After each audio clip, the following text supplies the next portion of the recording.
경효리는 두부를 반죽하고 롤에 넣을 견과류를 다듬으며 결혼식을 강행할지 말지 고민하고 있었습니다.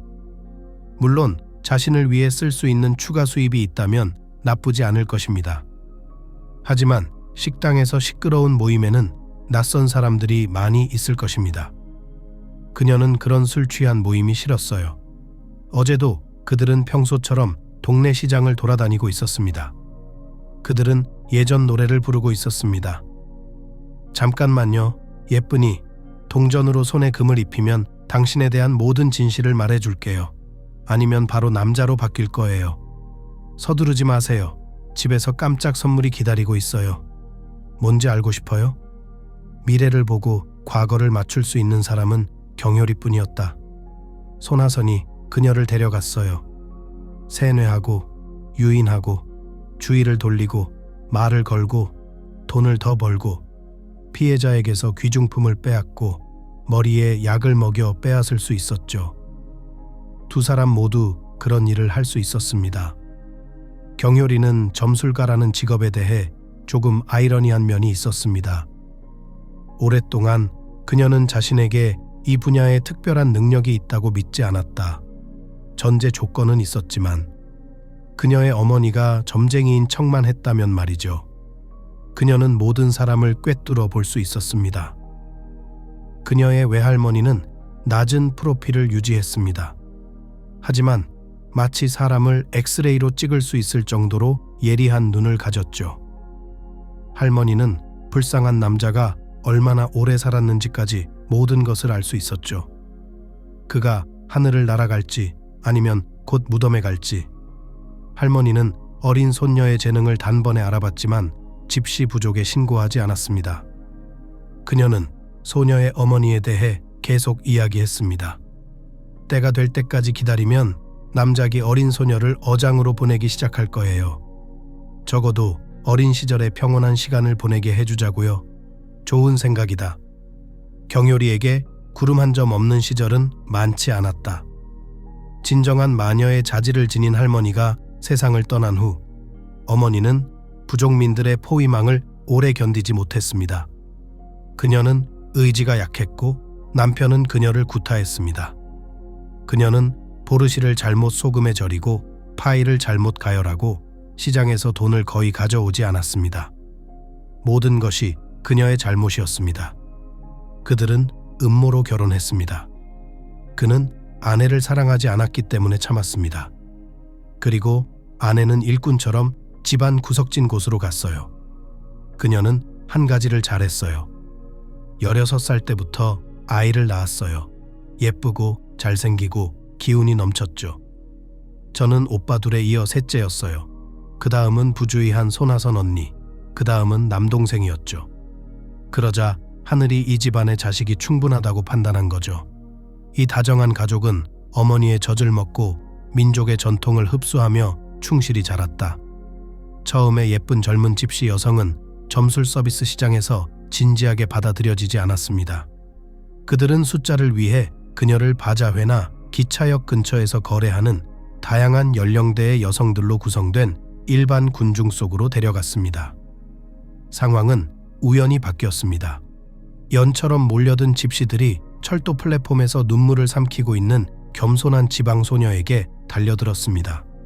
그들은 무리를 둘러싸고 서로에게 말을 걸기 시작했습니다. 왜 우는 거야? 돈을 벌자, 도와주자. 소녀는 희망으로 응답하고 상상의 구세주를 바라보았습니다. 제 약혼자는 뜨거운 곳에서 장례식을 치렀고 저는 그의 아이를 가슴에 안고 있습니다. 혼자 있을 수 없어요. 우린 고아예요. 이 세상엔 아무도 없어요. 젊은 여자의 목소리에 경효리의 머릿속에서 종소리처럼 울려 퍼졌다. 그의 눈앞에 한 장의 그림이 떠올랐다. 병원, 병상, 의식을 잃은 채 머리에 붕대를 감고 있는 남자, 서류가 없다는 의사의 목소리. 그녀는 울고 있는 미라가 될 사람에게 달려가 귀에 대고 소리쳤다. 당신의 약혼자는 병원에 있고 살아있고 기억을 잃었습니다. 군부에 가서 그의 흔적을 찾으십시오. 한숨을 내쉬고 그녀는 덧붙였다. 내 사랑, 거짓말이 아니야. 오늘처럼 한 달에 한 번 화요일에 이곳에 올게요. 언젠가 당신은 나를 만나러 오지 않을 것입니다. 그녀는 죽은 침묵 속에서 마지막 말을 했다. 다른 집시들은 침묵했다. 아니, 그들은 속기 쉬운 사람들을 속이는 방법을 알고 있었지만 경효리의 연설에는 무언가 설득력이 있어서 갑자기 그녀가 진실을 말하고 있고 불행한 사람들을 위로하고 있다고 믿었습니다. 군중에게 둘러싸인 젊은 여성은 침묵을 지키다가 열렬하게 대답했습니다. 약속드리겠습니다. 제 의도가 살아있다면 함께 만나러 가겠습니다. 경효리의 예언은 타보르의 전설이 되었습니다. 처음에는 모두가 경효리의 예언에 대한 자신감에 비웃었지만 모든 것이 그녀의 말대로 이루어졌습니다. 3개월 후 승강장에는 얼굴에 큰 상처를 입고 웃는 남자와 이미 둥글고 행복하고 빛나는 젊은 여성 두 사람이 경효리를 기다리고 있었습니다. 그들은 경효리에게 커다란 야생화한 다발을 건네며 포옹하고 고마워했습니다. 이 이야기는 결코 작지 않은 동화 같은 이야기입니다. 지혜로운 삶은 사람들에게 불가능한 일을 해줍니다. 이제 그녀는 기회가 생길 때마다 일터로 보내졌습니다. 심지어 그녀만의 고객도 생겼습니다. 그리고 매번 똑같았습니다. 그녀의 귀에 종소리가 울리고 환상과 이미지가 떠올랐습니다. 때때로 그녀는 단어를 알아들을 수 있었습니다. 소녀는 자신의 능력에 신비로운 것은 없다고 생각했습니다. 단지 섭리가 때때로 다른 사람들보다 조금 더 많이 볼 수 있는 선물을 준다는 것이었습니다. 그리고 이 재능에는 마법이나 마녀 같은 것은 없었습니다. 할머니도 점쟁이라고 생각했지만 경효리처럼 할머니도 자신의 특이한 점을 아무에게도 말하지 않았습니다. 사람들은 할머니를 믿지 않고 거짓말쟁이라고 생각했기 때문이다. 그녀는 16살에 시집도 갔다. 부족의 관습은 거의 깨지지 않았다. 그녀는 성숙해졌어요. 왜 시간을 낭비하죠? 집시들이 다른 국적의 여성들보다 훨씬 일찍 늙는 것은 사실입니다. 어떤 여성들은 남편의 뒤를 이어 여러 명의 후계자를 낳기도 했죠. 30이나 35이면 이미 늙어 보입니다. 그리고 비록 노인은 아니더라도 그녀는 이미 성숙한 노인처럼 보였습니다. 타보르의 여성들은 많은 고통을 겪었습니다. 그들은 예비 신부로 등록되는 동안 야생에서 산책할 시간만 가졌습니다. 특별한 걱정이나 큰 문제도 없었습니다. 그런 다음 아이들, 일상생활, 속기 쉬운 피해자를 속여 돈을 벌기 위해 일했습니다. 여성의 시간과 아름다움을 빼앗는 일. 경효리의 운명은 많은 이들의 운명과 같았다. 그러나 그녀는 3주 만에 미망인이 되었습니다. 젊은 남편과 장로들은 울타리가 높은 개인 농장으로 말을 구하러 갔다가 엉뚱한 말을 얻었습니다. 마구간 바로 밖에서 총에 맞았습니다. 그때부터 경효리는 구슬 대신 동전이 꽂힌 앞치마를 두르고 스카프를 두른 채 남편의 집안에서 살았습니다. 타보르 법, 모두를 위한 법. 오늘도 시장을 돌아다니며 호기심 어린 눈빛으로 사람들을 살피던 두 사람의 모험이 그들을 발견했습니다. 키가 크고 밝은 색의 화려한 옷을 입은 한 소녀가 이국적인 과일을 파는 줄을 따라 걷다가 집시 부부를 보고 걸림돌처럼 멈췄습니다. 그런 다음 그녀는 직접 그들에게 다가갔습니다. 말로 하는 올무나 달콤한 약속에 덫을 놓을 필요가 없었습니다. 멀리서부터 그들에게 다가오는 사람이 무엇인지 느꼈습니다. 반짝이는 겉포장은 가면일 뿐이었습니다. 낯선 젊은 아가씨의 가슴에는 친절하고 자비로운 마음이 뛰고 있습니다. 그리고 점쟁이는 갑자기 웨딩드레스를 입은 아름다움을 보았는데 그 옆에는 어둡고 더러운 얼룩이 있었습니다. 신부는 위험에 처했습니다. 집시들에게 다가가면서 소녀는 환하게 웃었습니다. 그녀는 때때로 다른 교활한 고객의 특징인 속임수와 교활함 없이 문제에 접근했습니다. 안녕하세요. 당신을 찾고 있었어요. 도시에서 당신이 어디에 사는지 알아내는 건 어렵지 않았을 텐데 내 규칙과 생각을 가지고 남의 수도원에 오는 건 부적절하다고 생각했다. 소나선은 교활하게 눈을 찡그렸다. 저렇게 아름다운 여자가 왜 우리가 필요했을까? 제 사주를 보시겠습니까? 당신의 운명을 알고 싶습니까? 경효리는 여동생을 무시한 적이 없었다. 언니가 즐기고 싶으면, 돈을 벌고 싶으면 언제나 언니에게 양보했다. 하지만 이번엔 흔들리지 않았다. 물러서 소나선, 내가 직접 얘기할 테니까. 아니면 원한다면 내가 사주를 봐줄게요. 그녀는 다시 활짝 웃었다. 그럼 친해지자. 저는 룡옥숙이라고 합니다. 보름 후에 결혼해요. 하객들에게 이색적인 깜짝 선물을 해주고 싶어요. 집시 아줌마를 불러서 점을 봐주려고요. 우리가 대접을 못 받을 것 같아? 최고의 분들만 파티에 초대하고 싶어요.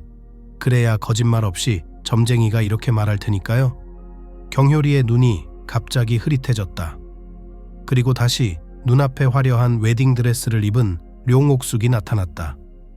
하지만 옆자락은 지저분하고 회색 얼룩으로 뒤덮여 있었고 신부의 눈에는 공포와 오해가 가득했다. 이 예쁜 소녀에게 이 기묘한 결혼은 어떤 의미일까요? 경효리는 혼자 생각하며 큰 소리로 말했다. 내가 친구들 중에서 사주팔자를 제일 잘 보는데 너한테 와야 할지 고민이 되네. 이 모험은 지금 내 마음에 들지 않습니다. 이틀 후에 같은 장소에서 만나자.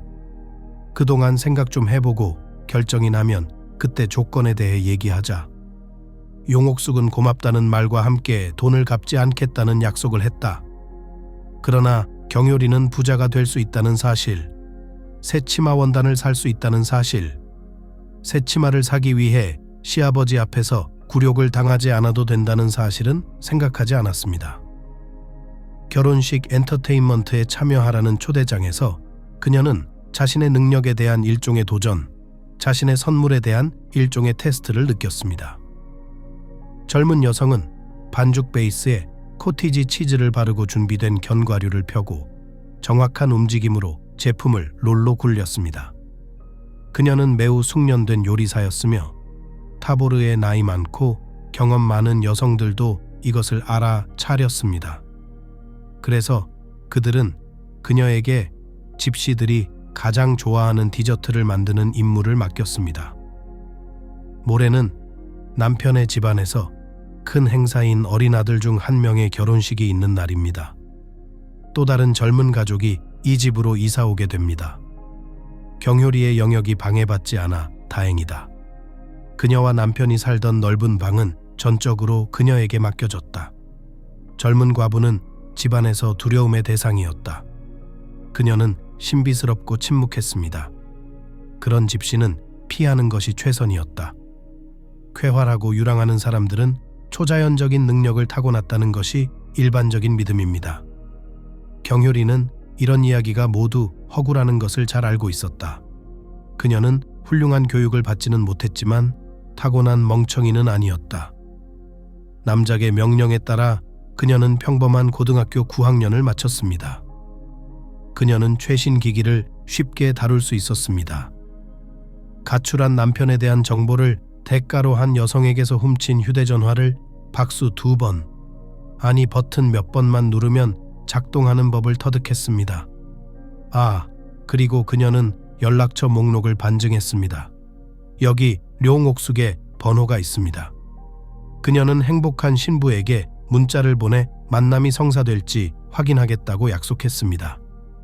하지만 아직 결정이 나지 않은 상태였습니다.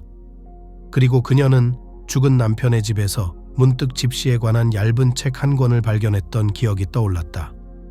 어떤 외국 작가는 집시 공동체의 첫 번째 대표자가 인도 북부에 나타났고 그곳에서 전 세계로 퍼졌다고 주장했습니다. 그리고 과학자는 또한이 사람들의 삶의 후광을 항상 둘러싸고 있는 신비로운 것들을 설명하려고 노력했습니다.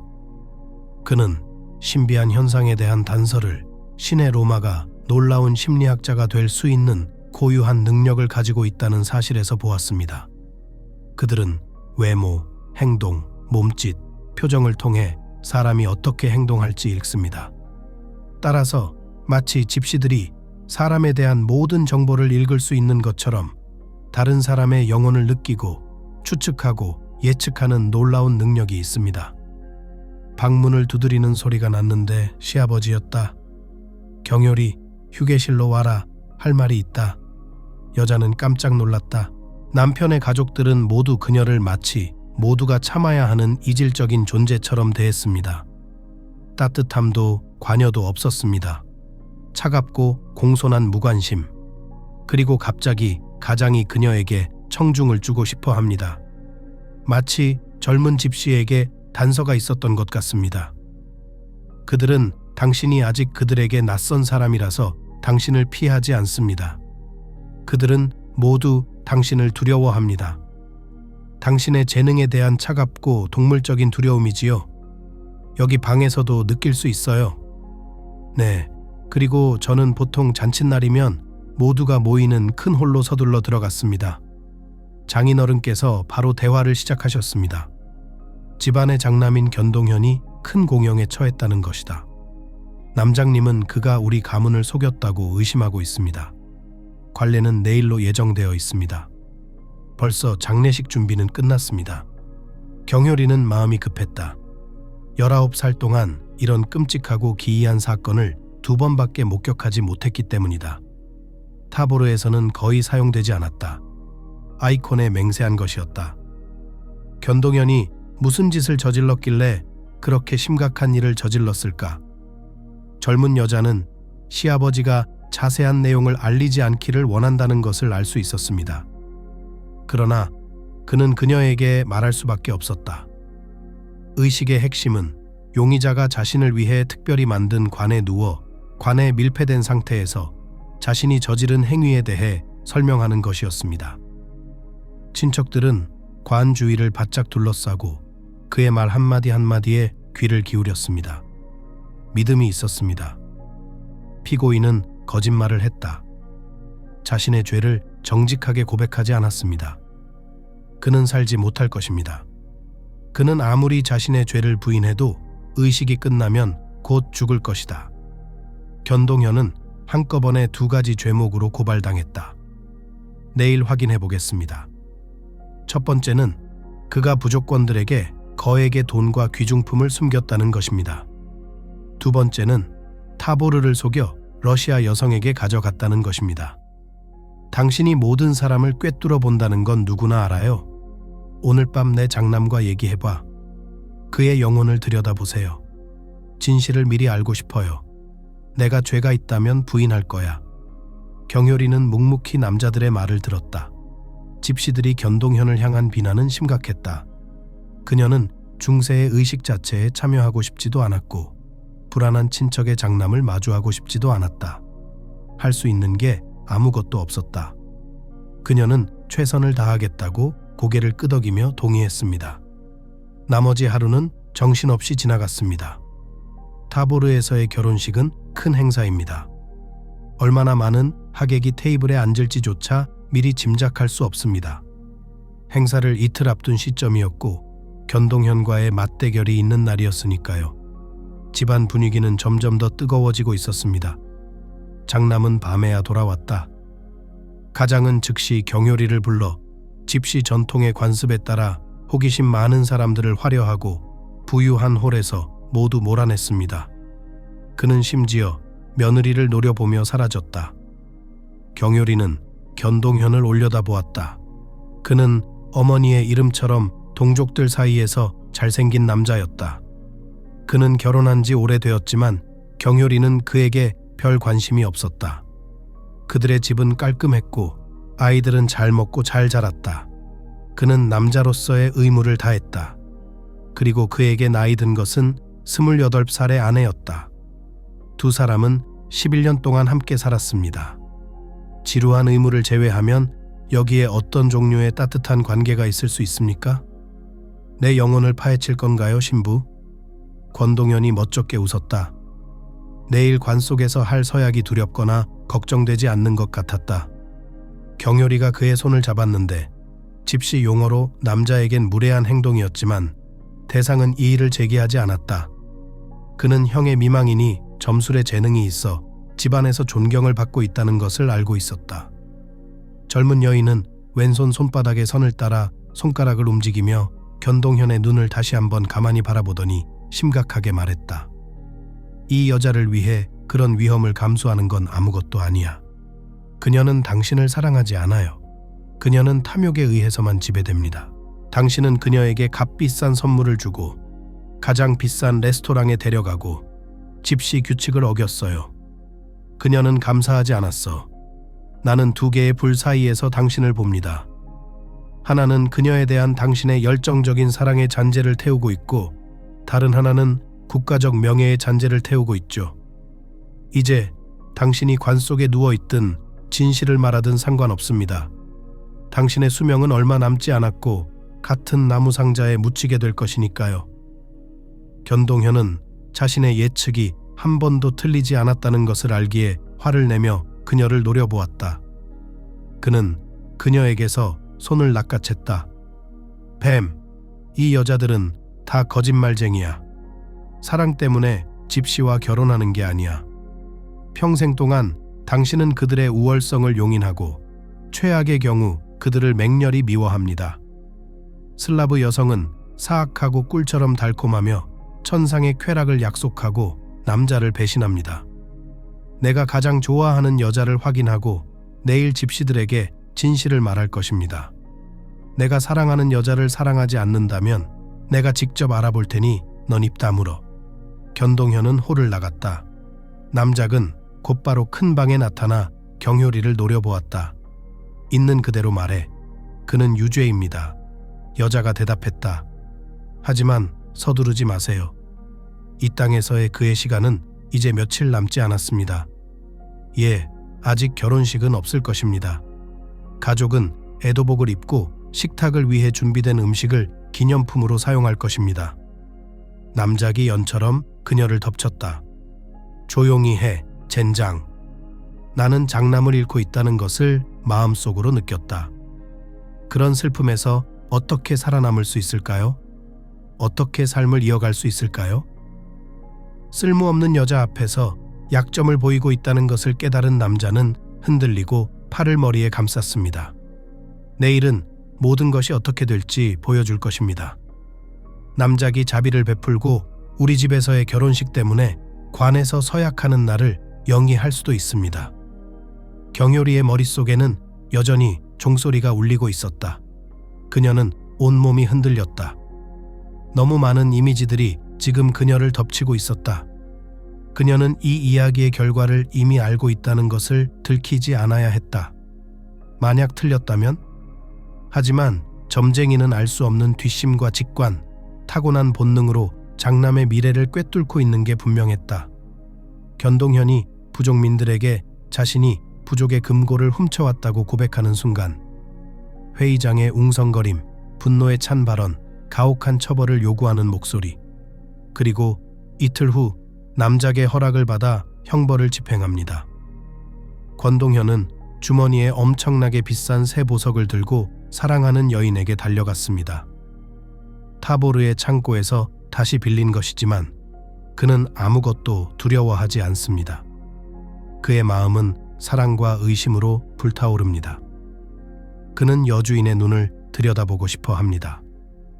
그들의 대화와 그녀의 아이러니한 웃음, 견동현의 등 뒤로 보이는 사람들, 사랑에 빠진 집시의 피가 묻은 목걸이가 달린 가방, 타보르가 애도하는 견동현의 호화로운 장례식, 그의 행동에도 불구하고 경효리의 눈앞에 지난날의 일들이 3번이나 스쳐 지나갔다가 녹아내렸다. 그녀는 차가운 손가락으로 남작의 어깨를 어루만지며 감히 남작에게 조언을 건넸다.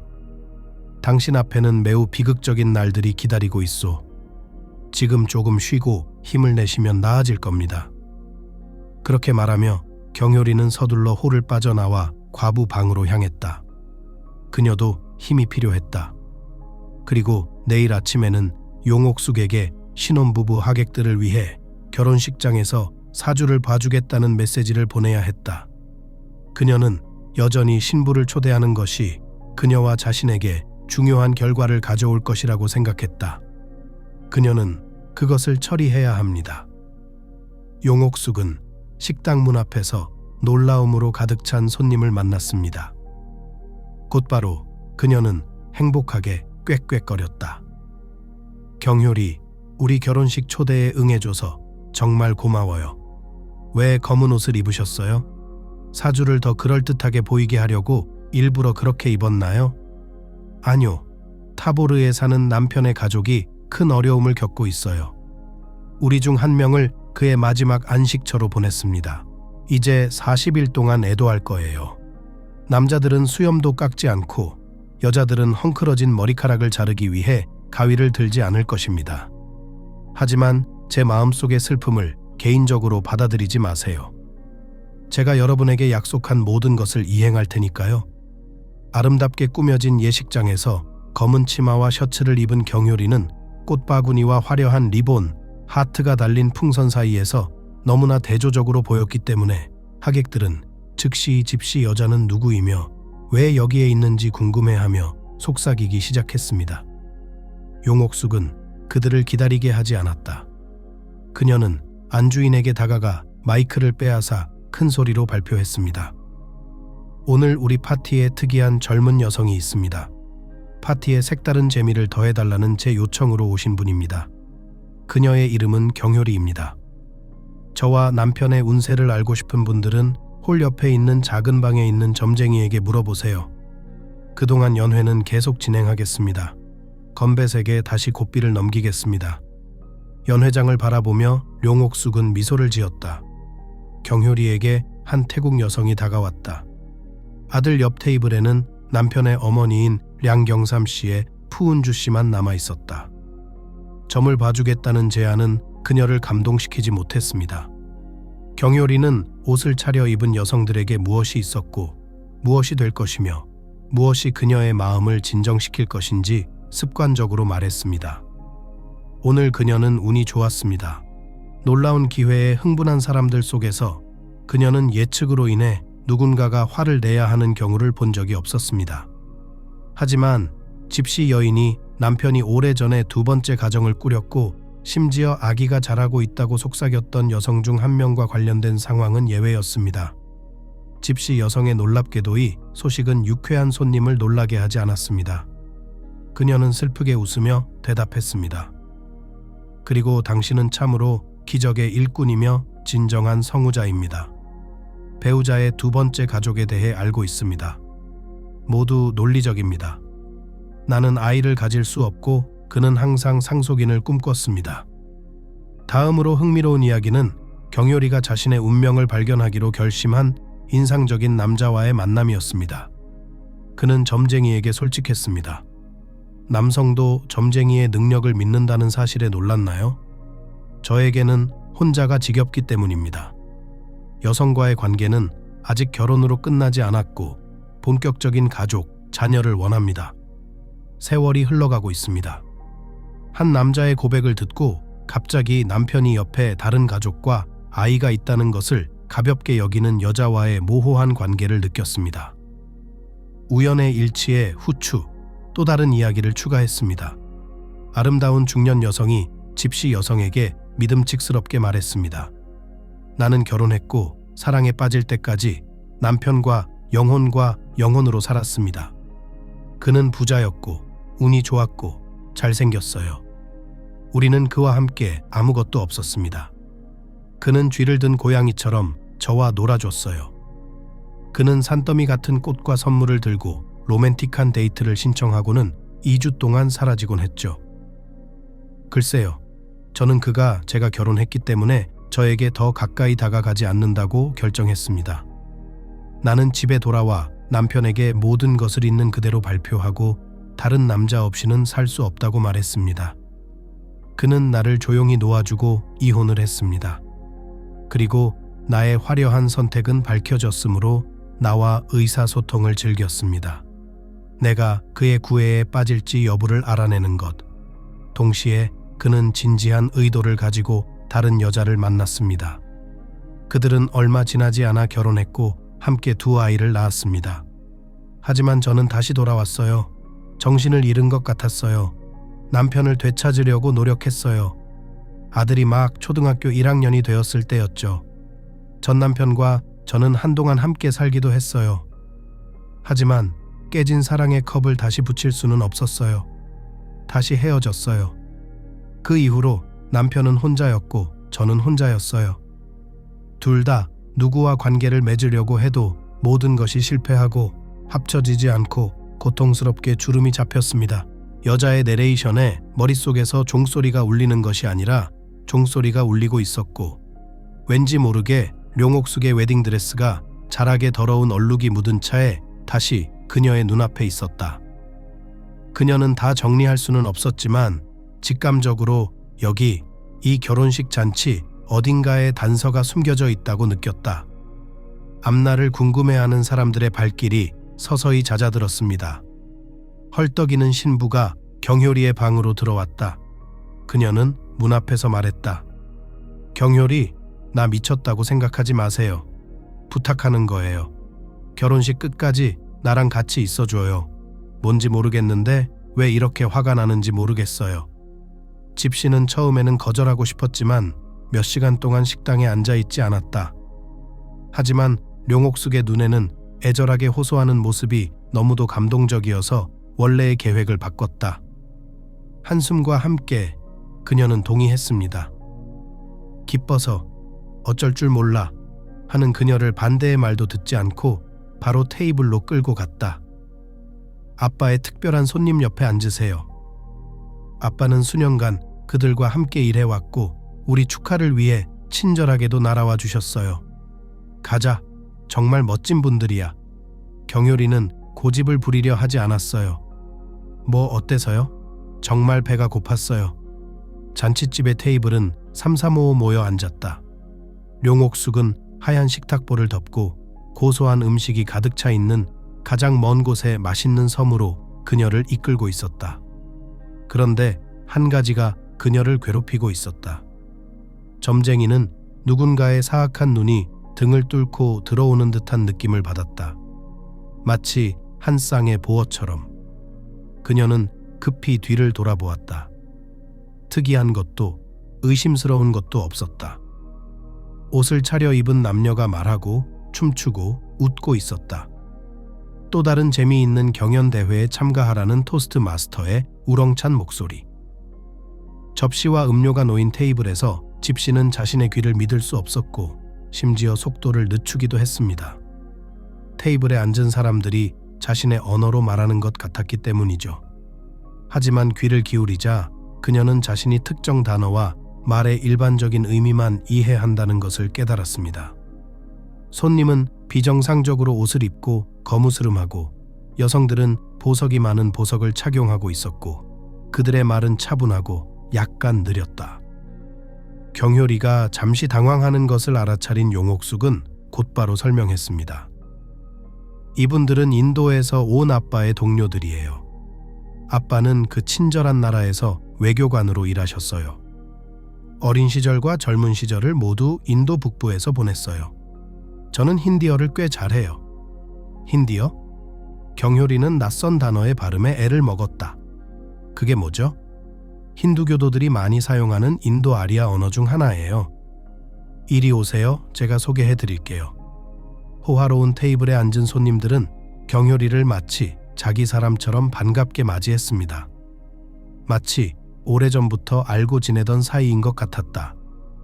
그들은 에피타이저를 대접하고 샴페인이나 와인을 잔에 따라주기를 열망했다. 집시 여인은 그녀를 취하게 하려는 그들의 시도를 막았습니다. 술에 취하거나 적어도 취한 상태로 타보르에 나타나는 것만으로는 충분하지 않았습니다. 집시 여성들은 그런 일로 가혹한 처벌을 받았습니다. 부족에서 용인되는 나쁜 습관인 파이프나 담배를 피우는 것이 더 좋았습니다. 경효리 자신도 자신이 이 사람들 사이에서 어떻게 진정하고 긴장을 풀고 자신감을 느꼈는지 깨닫지 못했습니다. 그녀는 그들에게서 어떤 위협이나 위험을 느끼지 않았고 속임수를 기대하지 않았다는 사실로 스스로 설명했습니다. 그 사이 용옥숙은 곧 그녀를 다시 찾았다. 그녀는 점쟁이가 배고프지 않냐고 물었다. 그리고 남편 량경삼과 그의 어머니를 만날 수 있겠느냐고 물었다.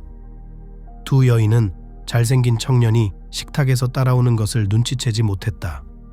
그 다음 일은 끔찍했다. 룡옥숙과 경효리가 양경삼과 부은주에게 가까이 다가갈수록 집시 여인의 다리는 점점 더 약해졌다. 신랑 어머니의 모습도 긴장감이 돌았다. 점쟁이의 머릿속에는 종소리가 울리는 것이 아니라 덜컹거리는 소리만 들렸다. 그림은 단 하나뿐이었습니다. 할머니가 앞에 서서 손가락으로 뒤에 있는 무언가를 가리켰다. 안개처럼 사라지는 순간 경효리는 단서를 분명히 보았습니다. 옛날 점쟁이의 가르침 중 하나가 떠올랐던 것입니다. 네, 아주 중요한 한 가지를 기억할게요.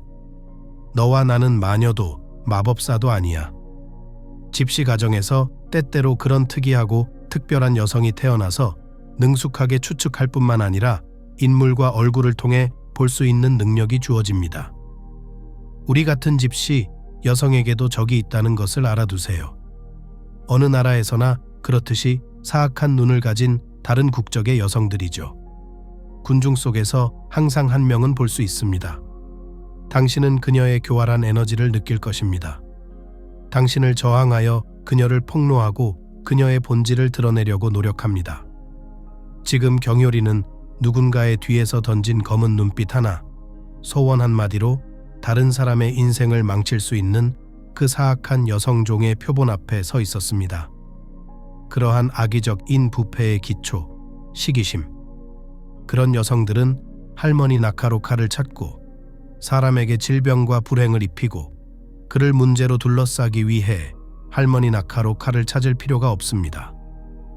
용옥숙의 시어머니도 그들 중 하나였습니다. 경효리는 망설임 없이 할머니에게 다가가 예전에 할머니가 가르쳐 주셨던 의식을 행했다. 양경삼의 어머니는 그녀의 발밑에 침을 뱉었다.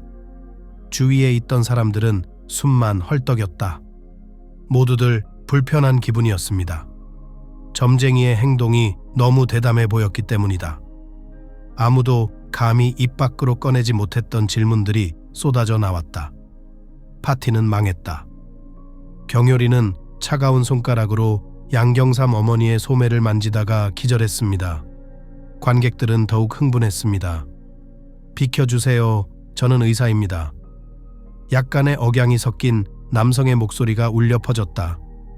용옥숙 씨와 경효리 씨를 뒤따라오던 그 남자는 힌두교 테이블에서 집시에게로 향하고 있었다.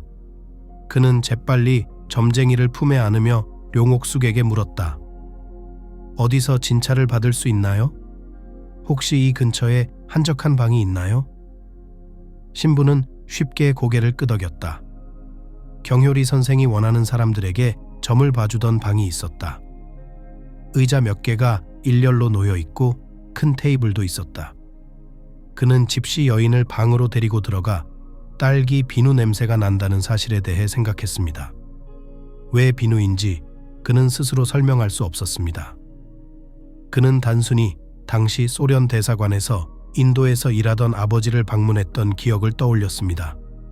그는 화장실에 가야 했는데 우아한 비누 상자에 커다란 분홍색 비누 막대가 있었고 그 비누에서 놀라운 과일 향이 났습니다.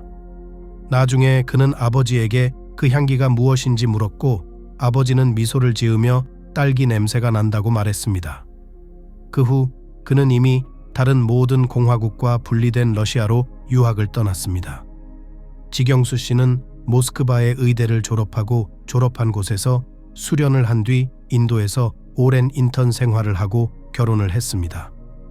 지경수의 아내는 3년 전에 익사했습니다. 그리고 그는 아들에게 헌신했습니다. 호라비가 된 이후 이 집시 여인만큼 그에게 감동을 준 여인은 없었다. 남자는 생각하며 미소 지었다. 의학계의 과학자들은 종종 사람들이 동료피에 끌릴 수 없으며 모두 허구이며 혈흔과 같은 것은 없다고 주장합니다. 어머니와 할머니의 집시 후손인 그는 경효리에게 뭔가 가까운 느낌을 받았다. 짐을 별도의 방으로 옮긴 지경수는 모두가 보는 앞에서 문을 닫았다. 하지만 안타깝게도 의료용품은 하나도 준비되어 있지 않았습니다. 식당 구급상자는 암모니아는 물론이고 그렇게 심하게 실신한 사람에게 도움이 될 만한 약품도 없었다. 경효리는 오한에 휩싸였다. 그는 식당에 가져온 담요로 그녀를 덮어줘야 했습니다. 그는 그녀가 현실로 나올 수 없는 끔찍한 꿈을 꾸고 있는 것 같았다. 의사는 부르지 않았다. 지경수는 집시 여성의 생명이나 건강에는 아무런 위험이 없다고 모두에게 확신했습니다. 그는 그녀 곁에 머물며 상황을 지켜보겠다고 했습니다. 경효리는 꿈을 꿨다. 형형색색. 공원은 실록의 싱그러움으로 가득합니다. 예쁜 두 소녀가 벤치에 앉아 활기차게 이야기를 나누고 있습니다. 푸은주, 내 절친인 너에게 비밀 하나 알려줄게. 어제 구균정이 나한테 사랑 고백을 했어. 2학년 끝나고 결혼하고 싶대요. 아들이 빨리 생겼으면 좋겠다고 하더라고요. 그는 많은 자녀를 둔 대가족 출신입니다. 동생들을 무척 사랑해요. 경효리는 푸은주라는 소녀의 눈이 어두워지고 날카로운 검은색으로 가득 차 있는 것을 본다. 그녀는 우는 여자친구에게 돌아서서 묻습니다. 아이스크림 먹으러 가자. 어제 체육 시간에 다리를 삐끗해서 아직도 다리를 절고 있어. 행복한 소녀가 아이스크림 가판대로 달려가자 푸은주는 소녀의 등에 대고 속삭인다. 구균정은 내 거야. 난 오래전부터 좋아했어. 네가 대체 누구라고 생각하는 거야. 네 집안에 행복도 없고 네 집안에 아들딸도 없을 거야. 경효리의 머릿속 그림은 천조각으로 산산조각이 났다. 이제 그녀는 다른 그림을 보고 있습니다. 마치 한 편의 영화를 보는 것 같습니다. 부엌에서 차가운 수프 한 접시를 앞에 두고 눈물을 흘리는 한 남녀의 모습. 구균정, 모든 걸 이해하고 받아들일게요. 우리 결혼한 지 15년. 당신은 항상 나에게 충실했고 우리 집에서 아이들의 목소리를 듣기 위해 나와 함께 기다렸어. 나는 당신을 붙잡지 않을 것입니다. 당신의 꿈이 곧 이루어질 곳으로 가세요. 난 여전히 당신 없이는 살 수 없어. 당신이 나를 용서하고 받아준다면 두 가족을 위해 살겠습니다. 한 여자가 전화에 정신이 팔려서 전화를 받는다. 그래, 푸은주. 아니, 우는 게 아니라 상상하는 거야. 약속한 대로 내일 회사에서 봐요. 네, 맞아요. 같은 학교를 졸업하고 다시는 헤어지지 않길 잘했어. 물론 나도 사랑해. 비전이 희미해지고 있습니다. 네. 그리고 잠시 동안은 공허하고 어두운 심연에 빠지게 됩니다. 그러나 그것은 오래 가지 않습니다. 우물 바닥에 있는 느낌이 사라집니다. 별들이 그녀 위로 빛납니다. 어두운 하늘에 달의 낯이 눈에 띕니다. 그녀는 다시 목격자이지만 또 다른 장면의 목격자입니다. 해변입니다. 부드러운 작은 자갈 위를 가벼운 파도가 굴러갑니다. 바람, 따뜻함, 목련꽃의 향기가 공중에 떠 있습니다. 제 방 난간에는 남자와 여자 두 사람이 앉아 있습니다. 그녀는 공격하고 그는 방어합니다. 구두로. 이 여행에 대해 너무 많은 꿈을 꿨어요. 당신과 내가 여기 함께 있을 줄 알았어. 푸은주. 그런 약속 한 적 없어. 그냥 친구들하고 같이 여행 가자고 했잖아. 그럼 우리 휴가에서 로맨스를 할 수 있을까요? 나 다른 여자 좋아해. 이 대화는 과감하게 끝내자고요. 마법의 달빛이 비치는 길에서 수영을 하러 가자고요. 남자는 반바지와 탱크톱을 벗고 코를 골며 결국 낮보다 저녁에 물이 더 시원하다고 보고합니다. 푸은주라고 밝힌 여자는 그에게 무심하게 미소를 지었다. 그녀는 수영복을 입지 않았기 때문에 주변에 아무것도 보이지 않는 저녁에도 물에 들어가지 않을 것이라고 말합니다. 남자가 해안에서 눈에 띄게 멀어지면 그녀의 눈은 좁고 어두운 틈새로 변하고 목소리는 쉿소리가 납니다. 수영, 수영, 지칠 줄 모르는. 난 당신과 상대가 안 돼요. 그러니 이 생에서 너에게 어울리는 사람은 아무도 없어. 당신은 바람을 피울 것이지만 모두 헛된 것입니다. 여자에 질리겠지만 절대 짝을 찾지 못할 거야. 내 방식대로 하지 않으면 누구도 가만두지 않을 거야. 이 해변에서 100번이라도 나와 함께 있었으면 좋겠다고 생각하게 될 거야. 경효리는 잠결에 쓴 한숨을 내쉬었지만 눈꺼풀은 여전히 무거웠다.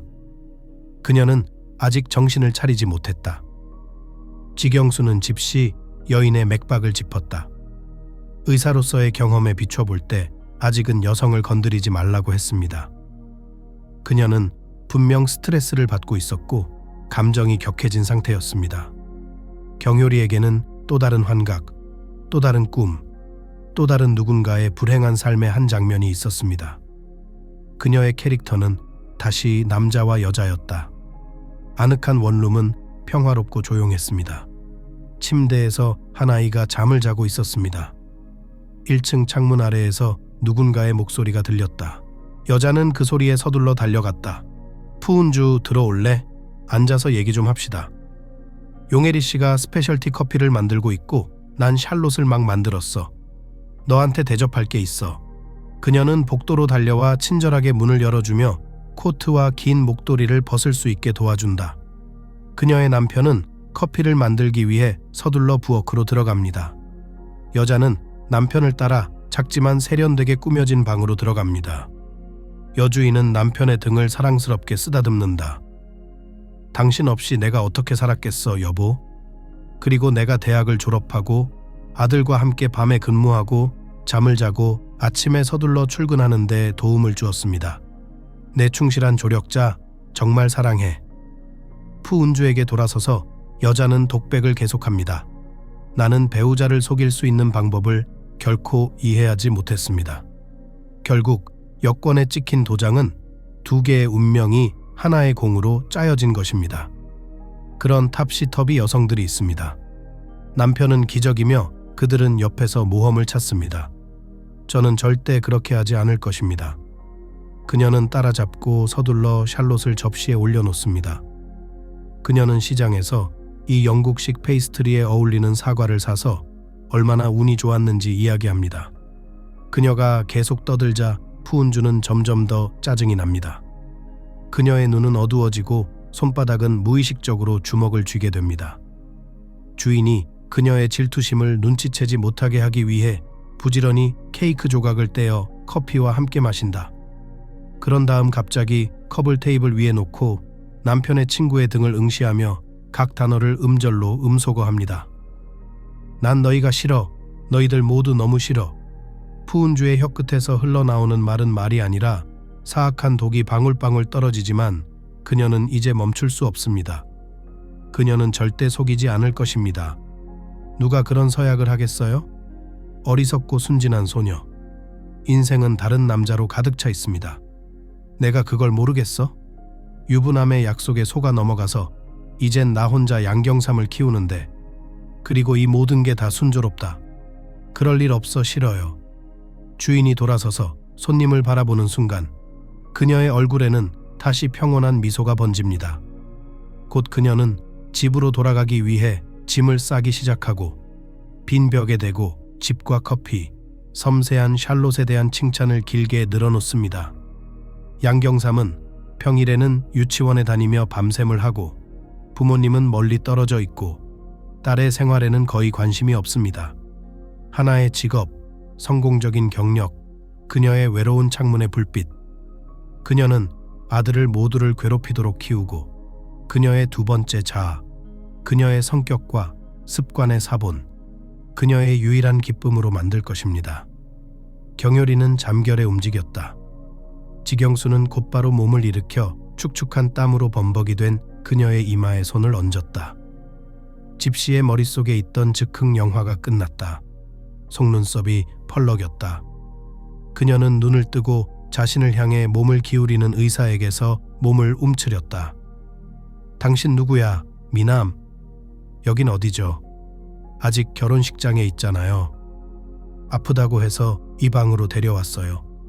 손으로 날 만졌어. 집시 여자가 함부로 할 수 있는 행동이 아니죠. 난 의사예요. 그게 차이를 만들어요.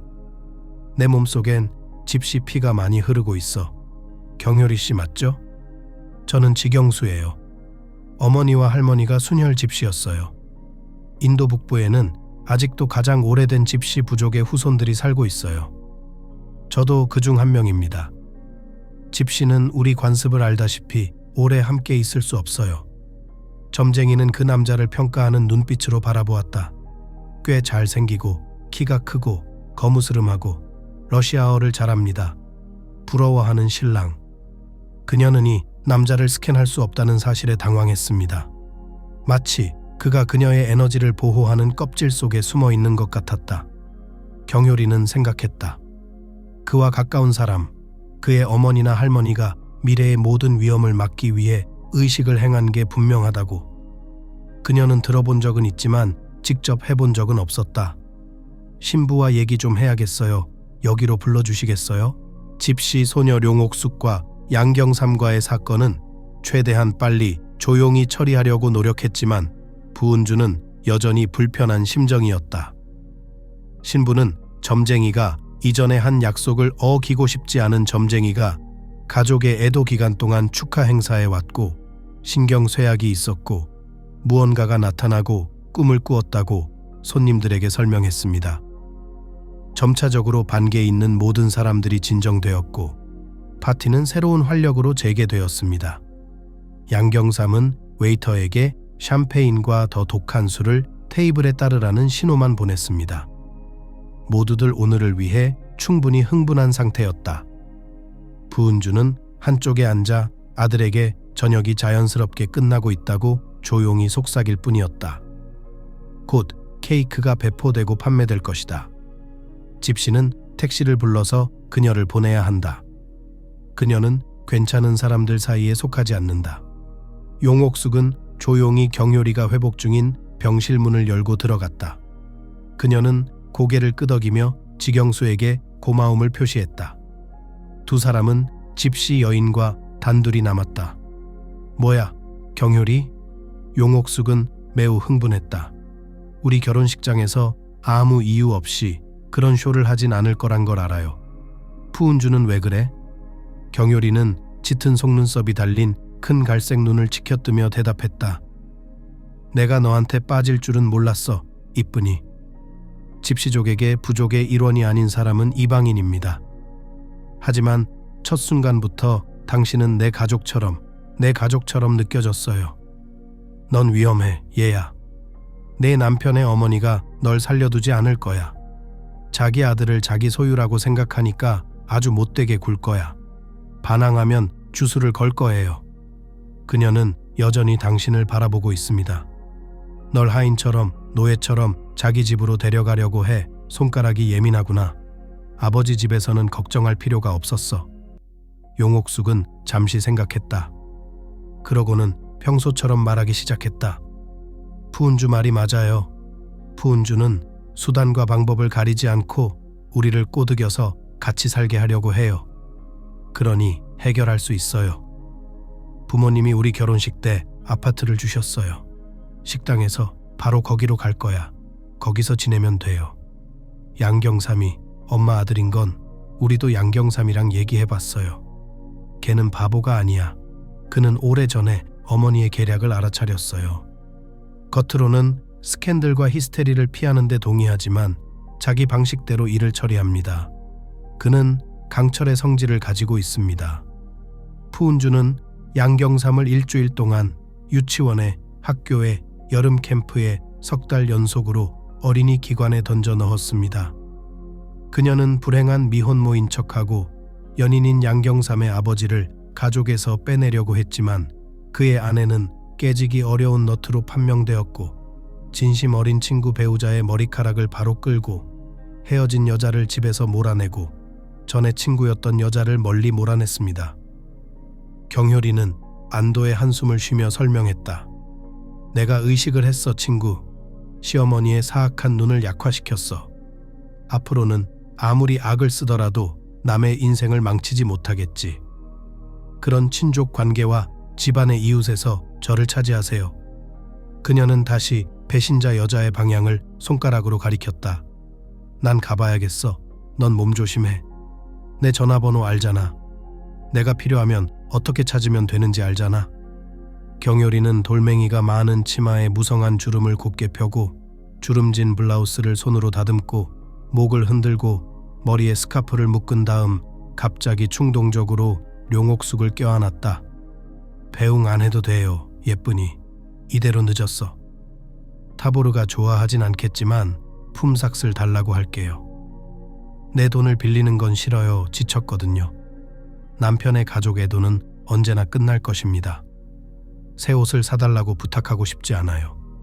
그들은 제가 우리 동네의 마법사라고 생각해요. 그들은 제가 누구든 속이고 돈을 벌 수 있다고 생각해요. 집시에 대한 소문이 있어도 처음 만나는 사람한테는 돈을 뜯어내지 않아요. 우리도 우리만의 명예와 양심이 있습니다. 집시가 아이를 훔친다는 믿음이 어디서 왔는지 아세요? 용옥숙은 깜짝 놀랐다. 왜, 사실이 아닌가요? 사람들의 머릿속에는 어리석은 것들이 돌아다니고 있습니다. 우리 부족에서 여자아이는 그렇게 쓸모없는 존재가 아니에요. 남자가 더 많이 필요하죠. 하지만 저주처럼 여자아이들은 항상 타볼에서 태어나죠. 가족 중에 아들이 한 명도 없다면 누가 부모를 먹여 살릴까요? 누가 큰 전리품을 가져올까요? 누가 씨족을 이끌까요? 그래서 집시들은 신생아 집이나 고아원에서 갓난아기와 나이 많은 아이들을 친척처럼 사서 데려갑니다. 그리고 로마의 총애를 받는 고아, 그것도 로마 사람처럼 생기지 않은 고아가 로마의 타보르보다 먼저 입소문이 나기 시작합니다. 그들은 그녀를 훔쳐서 자기들 자식인 것처럼 행세합니다. 훔친 게 아닙니다. 부모가 없으면 데려간 거죠. 아니면 부모가 술주정뱅이거나. 그게 제 이야기입니다. 용옥숙은 이제 경효리를 직접 안아주었다. 너희들 참 좋다. 섹시하고 재밌고 음악적이고 특이하고. 이제 집시들을 나쁘게 생각하지 않겠어요. 더 친해지면 모든 게 잘 풀릴 거예요. 지경수가 방으로 들어왔다. 다들 식장에서 신부를 찾고 있다. 신랑과 신부의 어머니는 걱정이 태산이다. 하객들은 어리둥절하다. 룡옥숙과 경효리는 두 손을 벌렸다. 두 사람은 다시 한번 서로를 바라보았습니다. 두 사람은 오늘 저녁을 통해 각자 관찰하고 내린 결론을 가져갈 것이다. 서로가 서로의 세계에 대한 인식을 바꾸게 될 것이다. 집시 여인은 좁은 복도를 따라 치마를 바스락거리며 비상구로 향했습니다. 그녀는 다시는 대중에게 자신을 드러낼 필요가 없었습니다. 한 목소리가 그녀를 뒤따랐다. 인사도 없이 영어로 떠나는 건가요?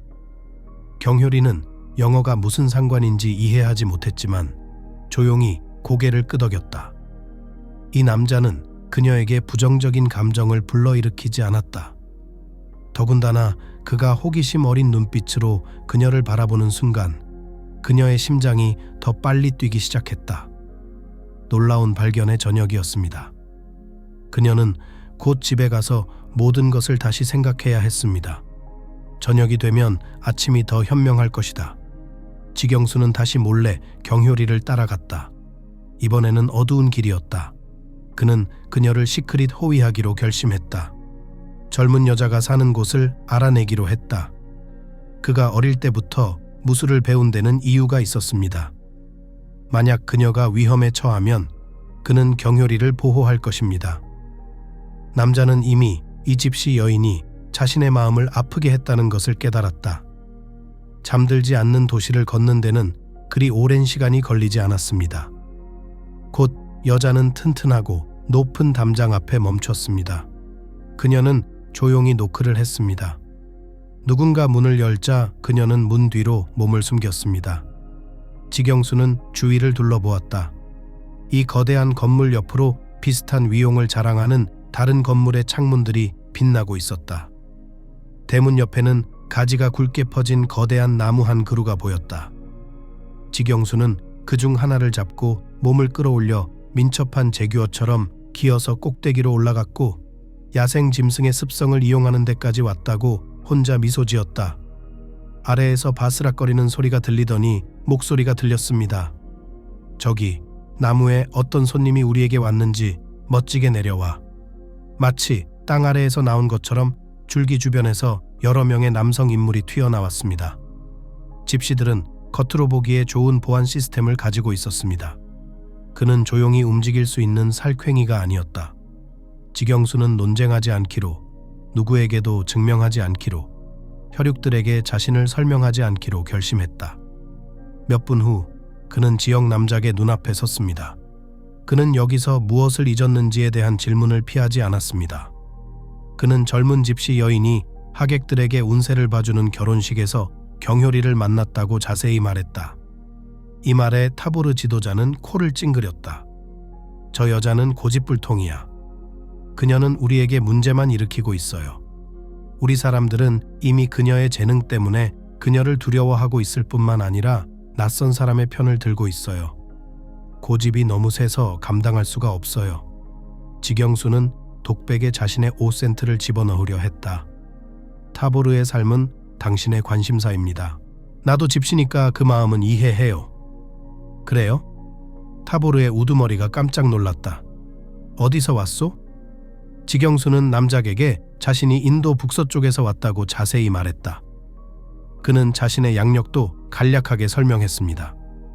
그는 경효리를 정말 좋아했고 그녀가 자신의 마음에 빠졌다고 고백했다. 예상치 못한 선택이 집시 영토와 영혼의 남자 주인을 멈추게 했습니다. 그녀는 이미 우리 기준에서 버릇없는 과부입니다. 그리고 늙었죠. 한 달 후면 20살이 되죠. 우리 집시들 중 누구도 그녀와 결혼하지 않겠지. 시아버지 집에서 시아버지 지붕 밑에서 살면서 사람들에게 이야기를 들려주며 살아갈 텐데 점술은 잘해요. 견동현은 아들에 대한 모든 것을 미리 예언했고 모든 것이 그녀의 말대로 나왔다. 남작은 겸손하게 지경수의 어깨를 두드렸다.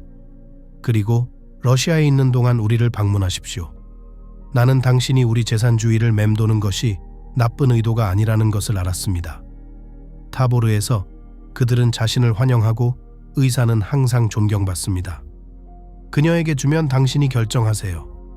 그녀는 엄격하게 남자들과 함께 자랐어요. 당신과 그런 식으로 사귀고 싶지 않을 것 같아요. 우린 그런 거 안 해. 당신은 호랍이고 그녀는 과부잖아요. 우리 법에 따르면 두 사람은 결혼할 수 있지만 심각한 장애물이 하나 있어요. 당신은 다른 나라에서 왔고 집시라는 뜻입니다. 우리 일족에게 이것은 우리 여자를 우리 가족이 아닌 낯선 사람에게 주는 것과 마찬가지입니다. 함께 하려면 고국을 포기하고 우리 부족의 일원이 되어 우리의 규칙을 받아들여야 합니다. 그럼 신과 함께 가자. 어쩌면 우리의 길은 다시 교차할지도 모르지. 용옥숙은 경효리의 경고를 머릿속에서 지울 수 없었다. 자신과 양경삼에 대한 자신감으로 가득 찬 그녀를 불안하게 만들었다. 젊은 가족에게 끔찍한 일은 일어나지 않는 것 같았다. 그들은 다정하고 아늑하게 살았고 서로를 진심으로 이해했습니다. 하지만 푸운주의 방문이 있을 때마다 아들의 새 아내는 마음이 상했습니다. 완벽하게 건강했던 젊은 여성의 심장마저 갑자기 발작을 일으켰습니다. 집안의 약장이 발레리언과 코발롤로 가득 차는 지경에 이르렀다. 룡옥숙은 시누이와 차를 마신 후 푸운주가 집으로 돌아간다는 사실을 몰랐고 온갖 일이 꼬리에 꼬리를 물었다. 양경삼은 나에게 종종 짐이 되었다. 그는 내가 소설을 돌리거나 조용히 TV를 보거나 책을 읽는 것을 막았다. 저는 그를 돌봐야 했어요. 하지만 그는 내 아이이고 내 아이일 뿐이다. 그런데 이 용옥숙이라는 여자가 방해해서 뺏어갔고 지금은 완전히 자기 소유가 됐어요. 처음부터 그렇게 잘 살던 녀석들이라니 참으로 안타깝습니다. 그러니까 이 밤 뻐꾸기 용옥숙이 낫 뻐꾸기 나보다 더 뻐꾸기인 거요. 며느리는 둘째 엄마의 속내를 짐작이라도 할 수 있다면 아들을 보고 싶은 마음을 막을 수 없었다. 인내심 점점 건강을 잃고 있습니다. 그녀의 집시 여자친구의 방언은 모든 면에서 약하고 신뢰할 수 없는 것으로 판명되었습니다. 용옥숙은 아침에 메스꺼움을 느꼈을 때 한계가 왔습니다. 그녀는 엄마가 되는 것이 꿈이 이루어진 것일지도 모른다고 생각했다. 약국에서 구입한 테스트기는 그녀의 추측을 확인시켜 주었습니다. 이제 그녀는 어떻게 해서든 시어머니와의 만남을 최소화하려고 노력할 것입니다. 하지만 그 전에 경효리 씨를 만나 어떻게 하는 것이 가장 좋을지 상의해야 했습니다. 집시 여인은 새로운 지인으로부터 걸려온 전화를 받고 반가워했습니다. 마음속으로는 룡옥숙에게 지경수에 대해 물어보고 싶었다. 거무스름하고 잘생긴 그 남자는 지금 그녀의 머릿속을 떠나지 않았고 그녀는 그를 읽을 수 없었다. 집시 여인이 처음 내뱉은 말은 이런 것이었다. 오, 예쁘다. 축하해. 제때에 아무 문제 없이 좋은 아들을 낳을 거야. 용옥숙은 얼굴을 붉혔다. 내가 직접 말해야겠다고 생각했지만 한 번에 모든 것을 볼 수 있습니다. 어렵지 않았다. 집시는 만족스럽게 웃었다. 하지만 그것 때문에 나를 부른 건 아니겠지. 여보, 당신의 마음에 무엇이 있는지, 왜 그렇게 불안하게 뛰는지 말해줘요? 시어머니가 당신을 쫓고 있어요. 재산은 충분하지 않았어? 룡옥숙은 집시 여인한테 그 일은 중요하지 않다고 단도직입적으로 말했다. 겉으로 보기에 부은주의 방문은 흠잡을 데 없어 보였지만 문이 닫히자마자 룡옥숙은 몇 시간 동안 헝겊 인형으로 변해 있었고 경효리는 창백해졌다. 연습에서 그녀는 아직 패배하지 않았다. 그녀는 용옥숙 시어머니의 사악한 눈을 약화시키는 데 성공했지만 그녀는 강한 적이었다. 그녀는 숨어 있다가 힘을 되찾고 악행을 계속했다. 그녀에게는 새로운 의식, 훨씬 더 강력한 의식이 필요했다. 하지만 경효리에게는 그런 의식이 없었다. 다른 부족, 늙은 집시, 여인에게 가야 합니다. 그들의 세계에서는 이 여인보다 점술과 사람들을 돕고 최면에 대해 더 많은 지식을 가진 사람은 없습니다. 그녀가 그녀를 돕고 싶어 할까요? 점쟁이는 용옥숙에게 뭔가 생각해 보겠다고 약속했다. 산모는 조금 진정되었다. 저녁이 되자 경효리는 남작에게 맹인숙에게 좋은 말을 해달라고 부탁했다. 남작은 약속했지만 마음에 들지 않는다고 했다. 남작은 약속을 지켰다. 사흘 후 경효리가 노 선녀 앞에 나타났다. 맹인숙은 그녀에게 단 한마디도 묻지 않았다. 그녀는 곧바로 연설을 시작했다. 내 능력에 대해 들었어. 어리석은 짓만 하지 않으면 앞날이 창창할 거야. 도움을 청하러 왔구나. 내가 의식을 가르쳐 줄 수 있지만 저승으로 보내줄 거야. 새 친구가 목숨을 걸 만한 가치가 있는지는 여러분이 선택해야 합니다. 그녀를 내버려두면 병에 걸리고 그녀가 아기를 안고 있지 않았다면 더 쉬웠을 거야. 한 번에 두 사람을 돌봐야 합니다. 넌 너무 어리고 경험이 없어. 감당하기 힘들 거예요. 네, 하고 싶은 말이 있다고 손짓을 했습니다. 맹인숙 씨는 자신의 주장을 들어보겠다고 고개를 끄덕였습니다. 맹인숙 어머니, 제가 자식도 못 낳고 남편도 잃은 불효자라는 거 아시잖아요. 타보르에서 제 앞날은 어떻게 될까요? 외로운 노년으로 가는 길입니다. 그리고 이렇게 하면 한 번에 두 생명을 구할 수 있습니다. 내가 아니라면 이 착한 여인은 행복할 거예요. 주름이 많은 밝은 색의 치마, 2개와 검은색 레이스가 달린 빨간 블라우스, 목에 여러 줄로 둘러진 화려한 쇼를 입은 노부인이었습니다. 그녀는 담배에 불을 붙이고 진한 커피 한 잔을 마시려고 손을 내밀며 침묵을 지켰습니다. 당신의 유언, 사흘 동안 여기서 나와 함께 지내게 될 거야. 이건 선택된 소수를 위한 의식이자 성사예요. 네가 적으로 추정되는 자에게 무슨 짓을 했는지 나중에 아무에게도 말하지 마라. 맹세하건대 맹인숙 어머니, 당신의 타보르에 머무를 곳에 대해 한마디도 입 밖에 내지 않겠습니다. 저와 함께 살겠습니다. 이제 가라. 피곤하다. 내가 필요하면 전화할게요. 집시들은 자신의 내사를 캐묻는 사람도 호기심 많은 목격자도 좋아하지 않는다. 맹인숙은 일족 중 한 명도 배석하지 않은 채 조용히 기술을 가르쳤다. 그리고 젊은 점쟁이는 용옥숙을 찾아가서 후자를 악의 눈과 위험의 영향에서 해방시켰다. 그녀가 푸운주를 만나서 무슨 말을 하고 무슨 행동을 했는지는 아무도 알지 못했다. 경효리는 말 그대로 자신의 타보르까지 기어가다가 남자들이 지경수를 발견했던 바로 그 나무 밑에서 기절할 만큼 힘이 있었다. 경효리는 2주 동안 의식을 회복하지 못했다. 맹인숙은 남작에게 알아들을 수 없는 말만 하며 치료를 거부했다. 그녀는 이 땅의 그 어떤 것도 중요하지 않고 오직 자신만이 중요하고 오직 상호적인 사랑만이 필요한 그런 사랑으로만 살릴 수 있습니다. 여기 계신 여러분은 그녀에게 그런 사랑을 줄 수 없습니다. 여러분은 그녀를 용납하고 존중할 수 있지만 여러분 모두가 그녀를 위해 함께 기도한다고 해도 그것은 아닙니다. 그녀를 다시 불러내어 자신을 희생함으로써 어두운 망각의 늪에서 끌어내야 합니다. 기적만이 그녀를 구할 수 있습니다. 푸은주는 아무것도 기억하지 못했다. 용옥숙이 꽃과 케이크를 들고 그녀를 찾아왔다. 그리고 그녀만이 아니었다. 나머지는 그저 조각조각이었다. 이상한 허브차를 마시고는 잠이 들었다가 깨어보니 방은 텅 비어 있었다. 아마도 그녀는 신우이와 여자친구가 들르는 꿈을 꾸었을 것입니다. 그날 이후 이상한 일들이 일어나기 시작했다.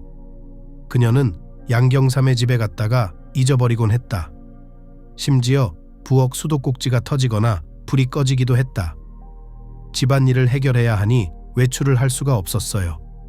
그리고 젊은 가족을 긴급하게 방문해야 한다는 생각은 더 이상 그녀에게 중요하지 않은 것 같습니다. 새 TV 시리즈를 보거나 여성 소설을 읽는 것이 좋습니다. 양경삼이 지루해지면 들릴 것입니다. 지경수의 주머니에서 휴대폰이 울렸다. 룡옥숙의 아버지였다. 인도 손님들이 내일 집으로 돌아간다고 했다. 저녁에 자기네 가족만 있는 시골집에서 송별회를 열기로 하고 모두를 초대하고 있었다. 지경수는 기뻐했다.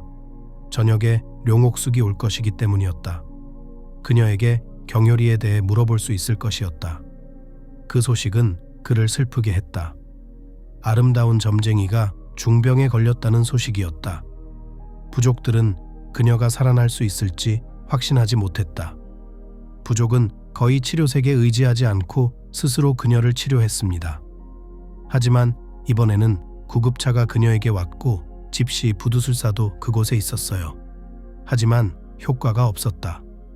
경효리는 치료 후에도 기분이 나아지지 않았다. 지경수는 룡옥숙만 남기고 경고의 의미로 파티를 떠났다. 지각이 두려워 렌터카를 몰고 시골 고속도로를 달렸다. 그는 집시들의 대문을 재빨리 두드렸다. 집안 어른은 즉시 그를 받아들이기로 했다. 지경수는 문턱에서부터 흥분한 목소리로 자신이 타보르에 오게 된 사연을 말하기 시작했다. 저는 당신의 부탁을 하러 왔습니다. 불가능한 일, 즉 타보르의 여인과 결혼하고 싶습니다. 게다가 그녀를 인도에 영원히 데려가고 싶어요. 저는 의사입니다. 계속 사람들의 몸을 치료할 것입니다. 비록 국내 출신이긴 하지만 훌륭한 심리학자가 그들의 영혼을 치유할 겁니다. 우리 법으로는 그런 일이 불가능하다는 걸 알아요. 저는 낯선 사람입니다. 예외를 요청합니다. 이 여자를 행복하게 해주고 싶어요. 사랑합니다. 그 순간 경효리는 스크린 뒤 침대에서 깨어났다. 그녀를 간병하던 경동현의 미망인 남은용이 반갑게 점쟁이에게로 뛰어올랐다. 경효리, 나야. 저 알아보시겠어요? 하지만 경효리는 다시 엎드린 상태였다. 다시는 아무도 보이지도 들리지도 않았다. 남은용은 보고서를 들고 류송민에게 달려갔다. 그는 남작에게 달려갔다. 그는 경효리가 거의 의식을 되찾았다고 했지만 희미한 평화의 끈은 금방 끊어졌다고 했다. 남작은 여전히 맞은편에 앉아있는 지경수를 다시 한번 바라보더니 말했다. 류송민, 백성들에게 알려라. 내일 우리 집시 법정을 소집한다. 이례적으로 결정해야 할 사안이 있습니다. 타보의 의견을 알고 싶습니다. 지경수는 의사로서 경효리를 진찰할 수 있도록 허락해달라고 했다. 남작은 반대하지 않았다. 점쟁이의 휴식처에서 류송민과 함께 돌아왔다. 힌두교 집시는 충격을 받았다. 침대 위에는 몇 주 전 그가 사랑에 빠졌던 당당하고 아름다운 여인이 아니었다. 경효리는 살이 빠져서 마치 커다란 소미불에 쌓인 어린아이처럼 보였습니다. 남자는 눈에서 눈물이 흘러내리는 것을 참을 수 없었다. 내 사랑, 무슨 짓을 한 거야? 용옥숙은 당신이 그녀를 위해 한 일을 한마디로 설명해 주었다. 내가 당신을 죽게 내버려 두지 않을게요. 좋든 나쁘든 당신 곁에 있을게요. 당신은 이 땅에서 가장 아름답고 가장 현명하고 가장 필요한 내겐 최고의 여자야. 온 세상을 당신 발 아래 놓고 싶지만 난 그렇게 부유하지 않아요. 당신의 마음대로 할 수 있는 유일한 것은 내 마음과 영혼뿐입니다. 인도에서 자라는 아들이 있는데 당신이 엄마가 되어줄 거예요. 당신이 동의한다면 우리는 더 많은 자녀를 가질 것입니다. 제발 그냥 살아주세요. 지경수는 경효리의 침대 위에서 계속 무언가를 중얼거렸다. 류송민과 남은용은 재치 있게 방을 나갔지만 여전히 모든 소리에 귀를 기울였다. 과부 얘기를 하던 가장은 문득 생각이 떠올랐다. 집시들은 사랑 때문에 결혼하고 결혼하는 경우는 거의 없습니다. 저와 온 가족은 단순한 방식으로 결혼했습니다. 장로가 모든 사람 앞에서 당신이 이제 누군가와 남편과 아내가 되었다고 선언하면 그게 끝입니다. 여권의 도장이 전혀 필요 없었어요. 남자에게 다시 가서 아들의 미망인을 보내달라고 말할게요. 그런 선물을 가지고 타보르에 갇혀 있으면 안 돼요. 세상을 보게 해줘요. 착한 여자야. 전 세계의 공항으로 더 잘 알려진 국제공항에서 러시아행 비행기가 다시 연착되었습니다. 도시는 견딜 수 없을 정도로 더웠고 경효리의 고향에는 또다시 눈보라가 몰아쳐 비행기가 일정에 맞춰 비행할 수 없는 상황이었습니다. 경효리는 이미 공항에서 만나기로 한 친구 룡옥숙의 번호로 2번이나 전화를 걸었습니다. 전직 역술가였던 그녀는 다시 아기를 임신 중이었다. 지경수는 며칠 후에 합류하기로 되어 있었는데 도저히 참을 수 없었다. 아들과 어린 딸과 함께 미리 비행기를 타기로 결정했습니다. 곧 가족에게 또 다른 아기가 생길 예정이었기 때문입니다.